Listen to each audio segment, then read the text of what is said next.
Everybody, Laura, as her slide there says, she is a software engineering technical lead. However, she's also a popular speaker. You're now a published author, which is amazing. I'm like, She's you're like just announcing my slides for me, so this is perfect. Oh, well, here we go. Yeah, excellent. She's an Angular GDE. Your slide does not say, oh no, it does. NX champion. She's an NX champion. And then I love it because as I've done my podcast, Lara is really the one that's leading up the parent podcast on the Angular Plus show.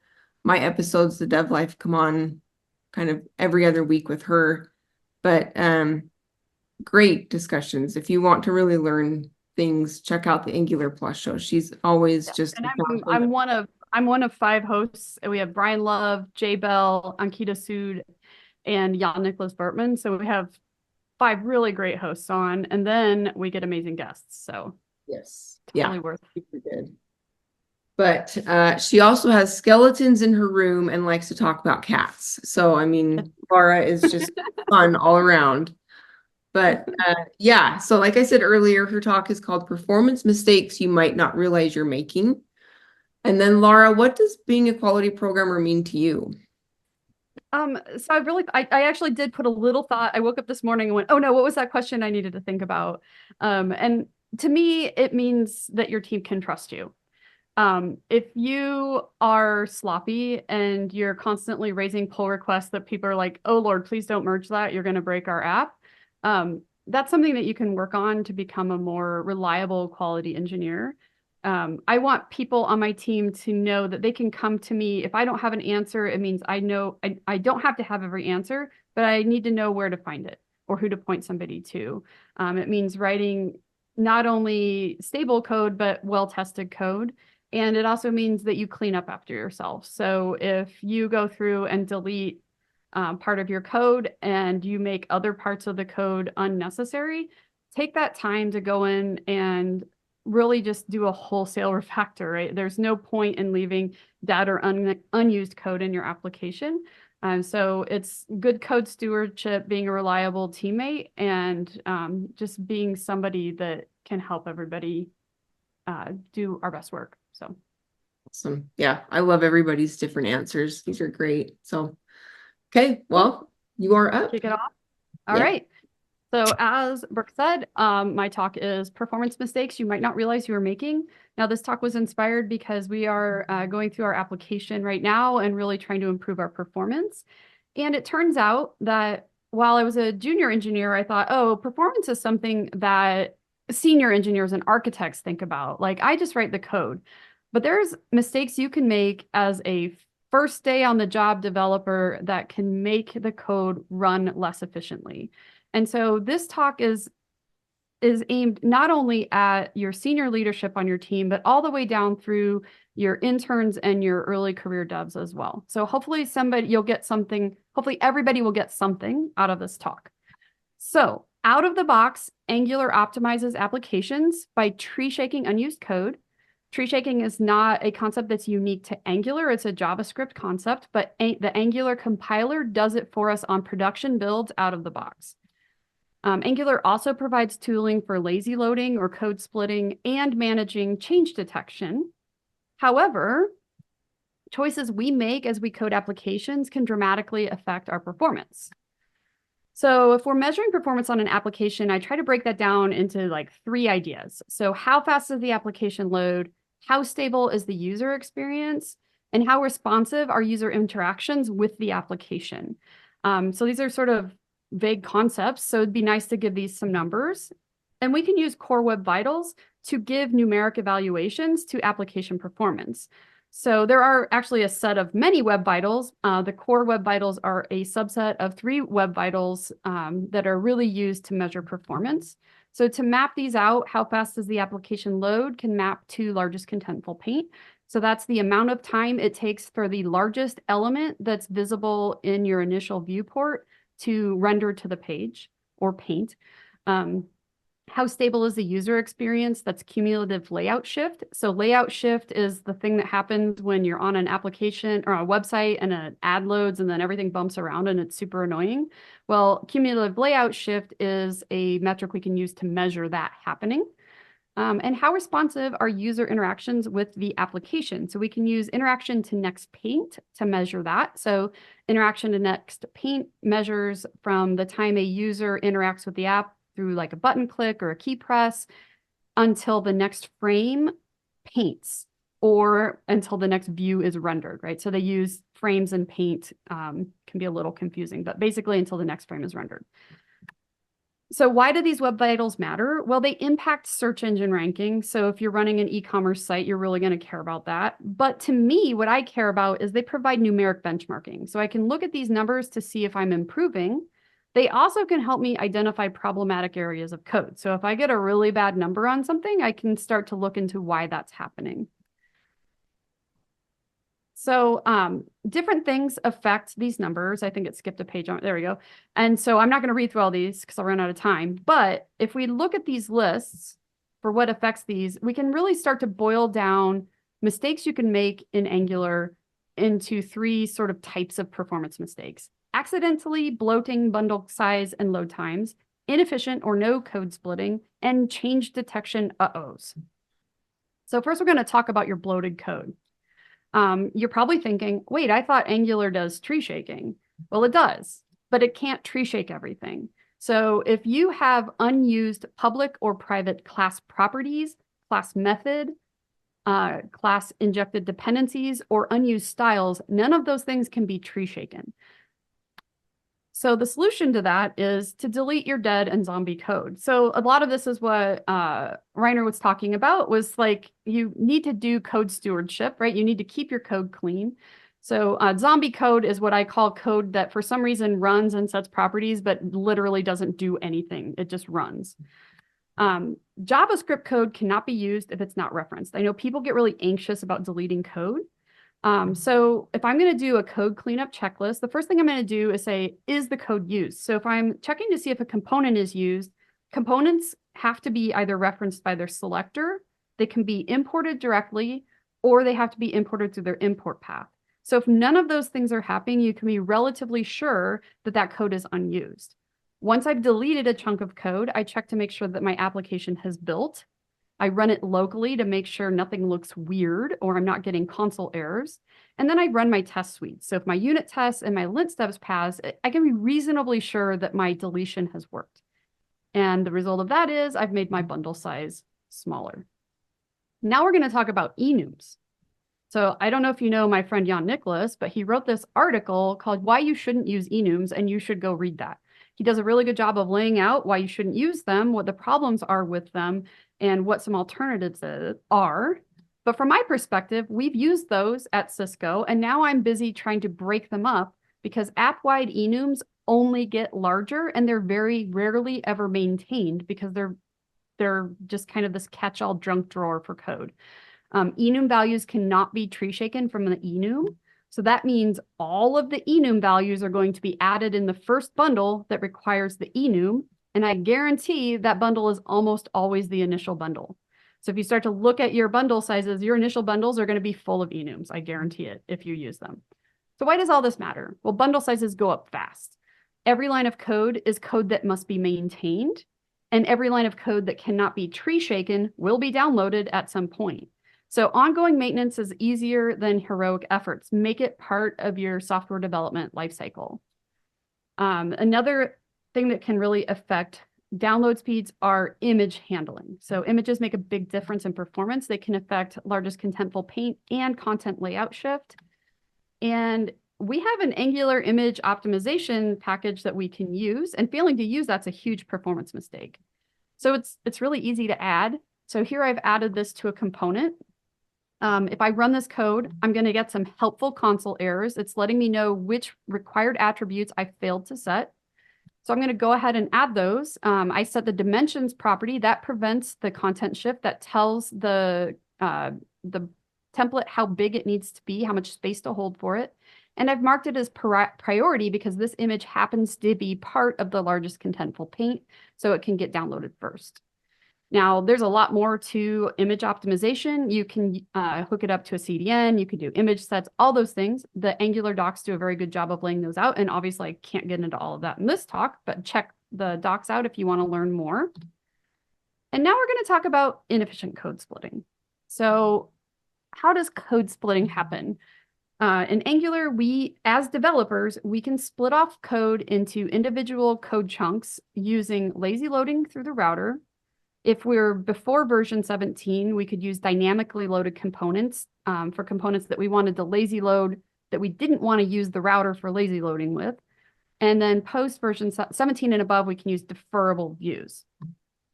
So the thing to consider, though, is the Angular compiler also splits code into chunks. So I don't get to decide everything about how my code chunks are created when I lazy load code.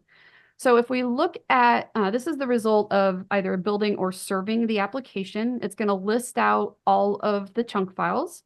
And so the ones I have red arrows on here, they have names. These are chunks I intentionally split out using lazy loading through routes.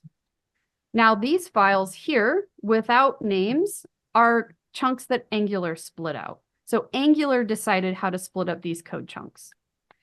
And so while I decide part of how the code is split up, the Angular compiler is going to have to do the final decisions of where code ends up in the bundles.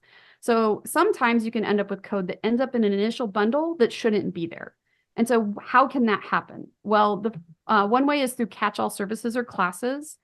We already talked about large shared enums because any time it gets pulled in, it gets literally all the values. And then barrel files can also do this to you. So let's talk about catch-all classes and services. I have a little example of what I mean by that. So here we have a cats component as one injected dependency of pet service, and it's only using the get cats method off of that. Now, if we look at the pet service, it's kind of acting like a facade. And somebody decided that instead of having components inject the cat service and the dog service, that all components should just inject the pet service. And so we've got two dependencies in here. Now the dog service is not used in the cats component, but the dog service is a dependency of the pet service. The pet service is a dependency of the cats component. Therefore, the dog service is included in the cats component bundle because it's a dependency of the pet service. So whether we need the dog service or not, it's going to be in that bundle.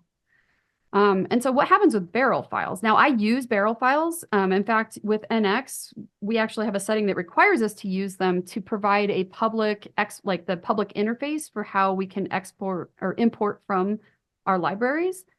But it's really easy to make mistakes with them. So this is an example of a barrel file. Now we have these top two services, they're unused, conveniently named unused service and another unused service.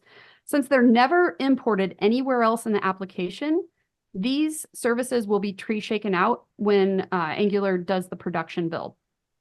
That's because tree shaking works by using the import and export statements to determine whether or not code has been referenced and used. Now, product service is a dependency of the home view. So the home view is our initial page load that's going to be in the initial bundle. So product service will be in the initial bundle. But so are the rest of these services as well. They are not used in the initial bundle, but since they're exported through the index file, through this barrel file, they will all be in the initial bundle. So what can we do to optimize this file? Well, the first thing I'm going to do is delete that unused code, right? It's just code that I'm keeping around for no reason, throw it away. The pet service was the facade service. It's a pattern that's not really serving me in this case. So I'm going to go ahead and delete that and have my components directly import the cats or dog service. And then I'm going to take, to make it easier for the Angular compiler to understand where it can split code, I'm going to take my other services and move them into their own barrel files in their own libraries or their own directories. Right, so I'm helping Angular understand the boundaries of my code. So understanding how code is divided into chunks can help determine application architecture. So understanding these rules about how the compiler can understand to split up your code can help you make better, more efficient architecture. Solutions for inefficient code splitting, be aware of all the consumers before you add a dependency. So if you have a service that's used by like literally everything and you think, oh, I'll just add another injected dependency in here, if only one consumer is using that injected dependency, you're actually adding it to all, like it's going to then be in the bundles for all the other ones as well. So whatever happens to get pulled down first is where that code is going to live. So be aware of that before you just start to add dependencies to things. Avoid creating large shared enums or don't use them at all. And be very careful when creating barrel files. The last piece here is to monitor your chunk contents. So the first thing we can do, if you new up an Angular application using the CLI, it will set a budget for you.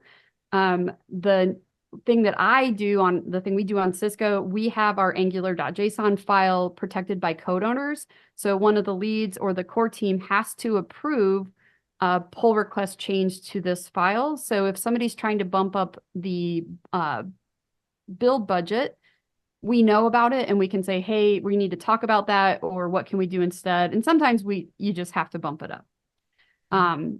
Now we want to know, like, how do we know what's like literally in the chunk, right? Because this isn't very helpful. It just gives me an indication of what should be in there, but I want to know what's really in there.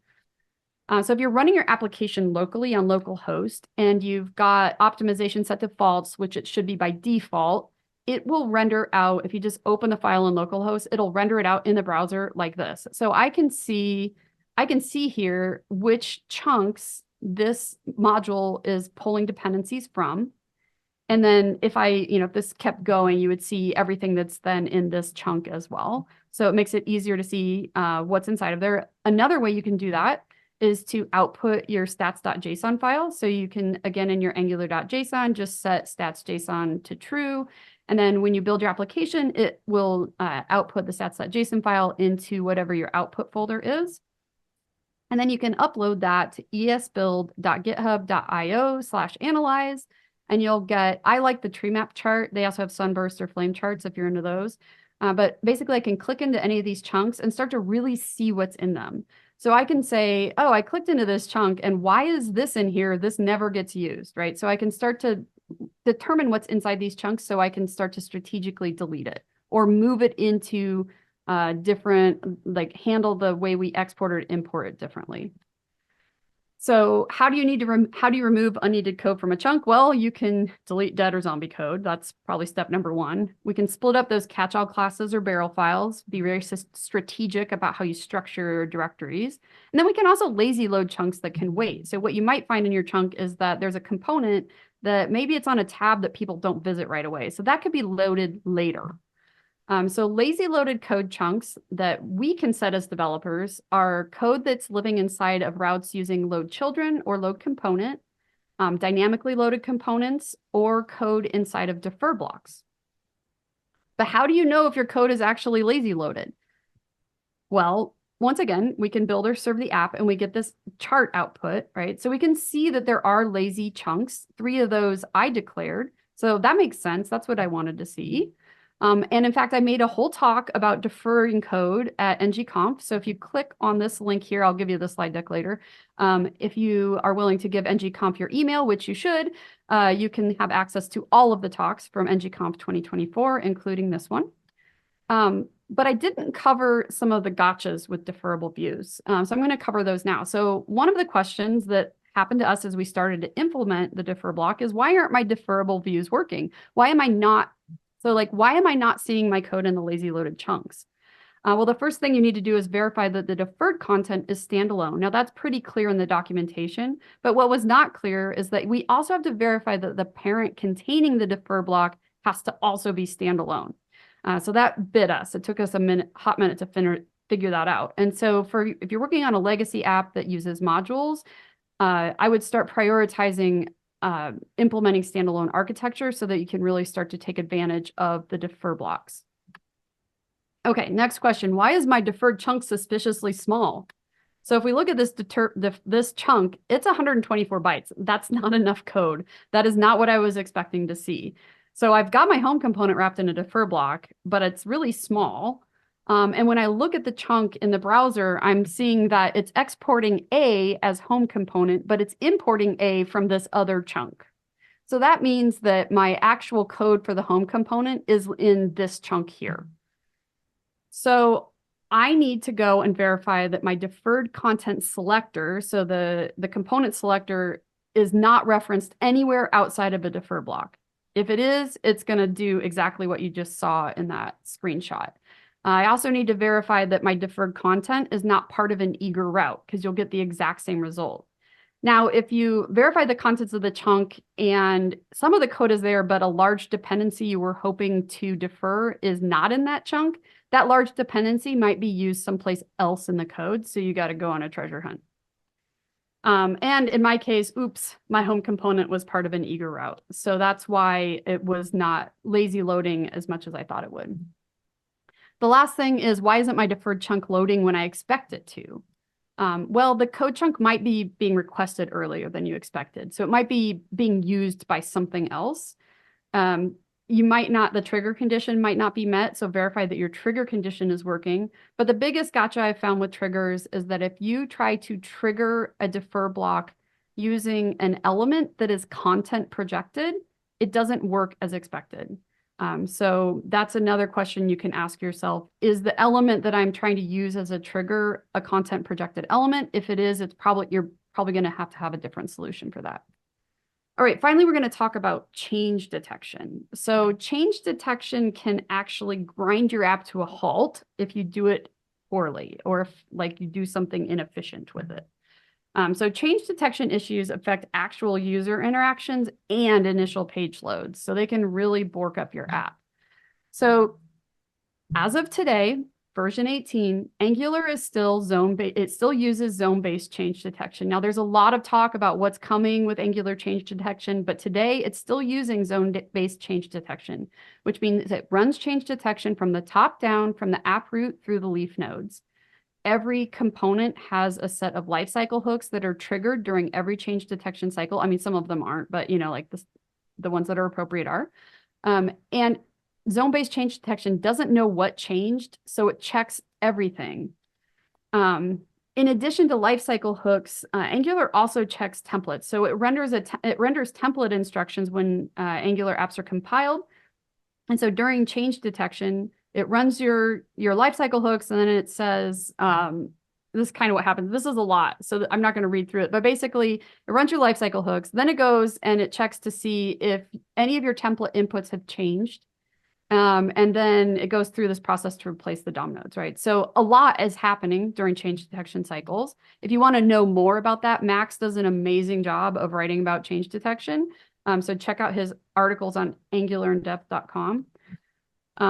But in general, to improve change detection efficiency, it's a two-pronged approach. We want to reduce the time it takes for change detection cycles to deplete or complete. So that means not putting heavy code, not like Rainer was talking about, code complexity, cyclomatic complexity. All of that stuff matters, especially if you're putting that in lifecycle hooks, and reduce the number of change detection cycles overall that run. I don't have time to get into all of that, but Stephen did an amazing talk about profiling and using dev tools to be able to detect change detection issues in your application. Also on the Angular YouTube, there are 2 talks by Minko, specifically this for runtime performance optimizations. If you haven't watched that, you need to go watch that today, because it's really useful information, and he presents it in a really approachable way. For the sake of this talk, we're going to go through 3 things you can do to improve your change detection efficiency. The first is using for blocks instead of ng-for. The second is implementing OnPush change detection and using signals in the templates. So what's the difference between ng-for and for? Because effectively they do the same thing, right? They iterate over elements and whatever. So we know that ng-for makes for clearer templates. So as a developer, I like that. But under the hood, it's using a more efficient diffing algorithm. And the really key point is it requires track on all elements. So ng-for, you could declare a track by, but it actually doesn't get used as much as it should. In the for block, it's required. So let's talk through what that means. So if I've got an HTML element that's bound to items, right? Items is an iterable If the bound items object is updated, dirty checking is going to, I don't know if we call it failing or whatever, but it's a dirty checking says, hey, this input binding changed. We got to go check if anything else is different. So a new DOM is rendered using those updated values. And then the new DOM and the actual DOM are compared node by node to see which elements changed. And any elements that are changed are then patchworked from the new DOM into the actual DOM, and then the screen repaints or the view repaints. So this is the step where track really starts to make a difference. So without tracking, if you're using ng-for without using track by, when dirty checking says, hey, items changed, it renders a new DOM, and it goes to do that node by node comparison, Angular has no way to know anything about those child elements. So it just assumes that the entire element changed, and it's going to replace literally all of the list child DOM nodes.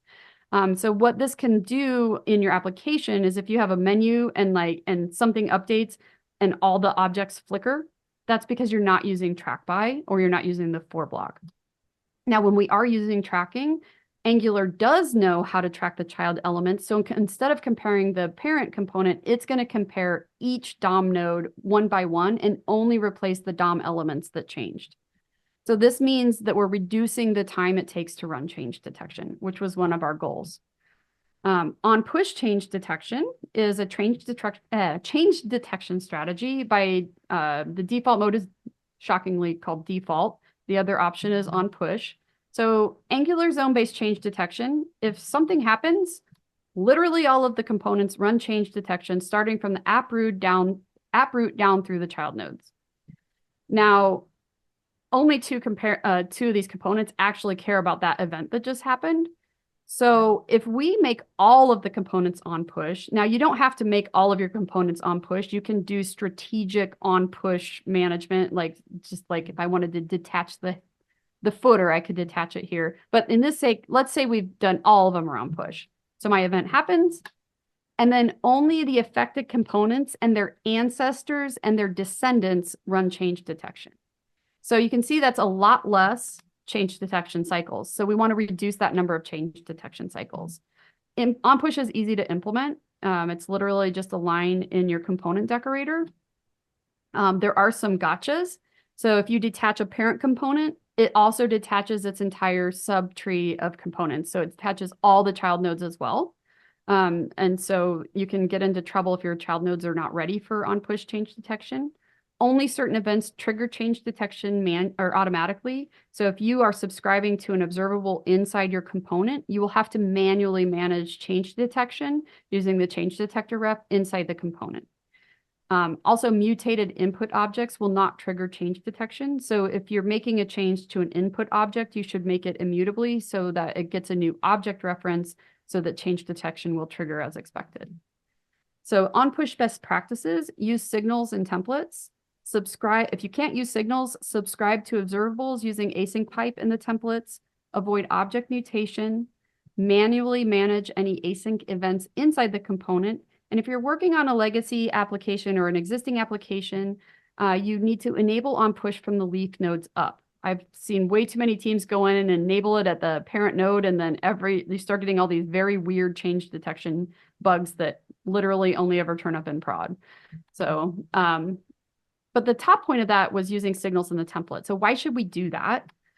Well, signals manage change detection. So they kind of work like the async pipe, where under the hood, they let your component know if it needs to do change detection. It also prepares the component for on-push change detection.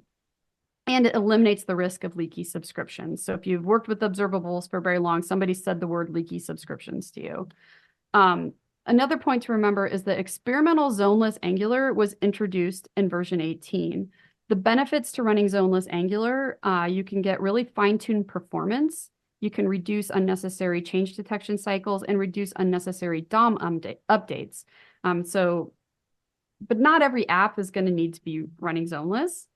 We can make changes today that set up our applications to run zoneless. But even if we never get there, even if your application, if you think, oh, I don't really care about that, every application benefits from more efficient change detection. So making those changes in an application, whether or not you ever intend to run it zoneless, will improve your performance. There's so much more I want to talk about, but that's all I have for that part. I do have some links to tools for measuring performance. Stephen talks about some of these in his talk. I also have some great resources for measuring performance. Some of these are links to articles. Some of these are links to videos, but definitely check out these links if you're interested in more. This is my slide deck, and I am very excited to announce that in August of 2024, I will be releasing a new course on the Pluralsight learning path called Angular Performance Playbook. So all the stuff I had to cut out of this slide deck, I can include in that talk. So that's all I have. The count goes on. 4, 3, 2